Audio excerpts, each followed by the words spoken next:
alaikum Alhasan Toure. O salminama, a juurama, yettama, ñaganama Allah moƴƴere. Hande ko alarba no gasa jeeɗiɗi lewru yaawa no gasa jeeɗiɗi février no gasa subhanallah no gasa jeegom février somi jumani.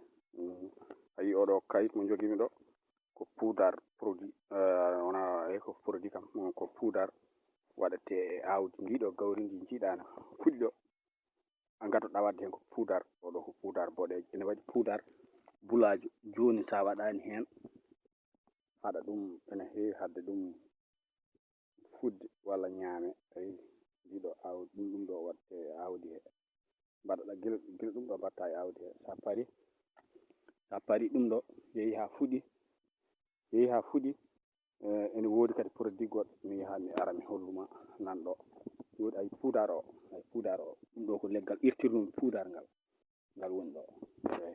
Ayi so ɗum paari ene woodi kadi produit goɗɗo liquide mo mbatta hen kadi on ɗon kadi sa waɗi ɗum ha paari ayi ɗum woni ɗo woni e guel ɗo butele komi ɗuminino ɗo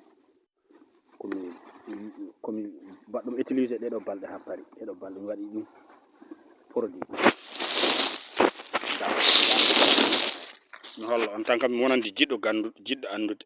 Ayi guel ɗo butel ɗum ɗo mbatta hen ko liquide woni ɗo. Sa waɗi a sukkiri ombode ha paari mbaɗa nde ɗo hippode hewnde e bidon 20 litres e feccere bidon 20 litres mbaɗo ni bidon ngaji ɗiɗo mbatta hen ombode nde oɗo butel mo jogimi. Oɗo butel mo jogimi mbaɗa hen ombode hewnde woni hen mbaɗa ombode hewnde woni hen mbaɗa ombode feccere ni way. Sa paari woodi bidon ngaji mawɗi bakketeɗi min noon mi hewani wadde ɗin. Somi waɗi hon ɗiɗo butelaji mawɗi tan tewi ko yuppude hon ɗiɗo bidon ngaji Evian mi yula. Ayi oɗo butel koko yula. Ayi miɗo yuppa hen ni mbatta nanna ɗum ɗo e ɗum ɗo he. Ayi produit o naata ɗo. Ayi ɗo joni mi yiɗa wadde produit o ha ɗumina no fewi mbasa produit o no luuɓi ɗo joni mi ala ɗo sabunde ɗum tagui mi waɗani hen ha jiiya. Joni noon mbaɗa ni aɗa waɗa ni par wullo ha wullo ha hawra. Sa waɗi hen aɗa yiiya gilɗi ina wanno gilɗi. Ayi gandirta ne wanno gilɗi ɗo joni somi yiiɗo wasago wanno gilɗi mami holluma.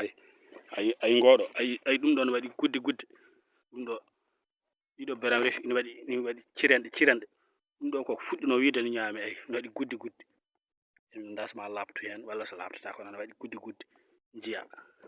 Ayi ñew ɗi fof no mbayini ko fuɗɗino wiide ne ñawa.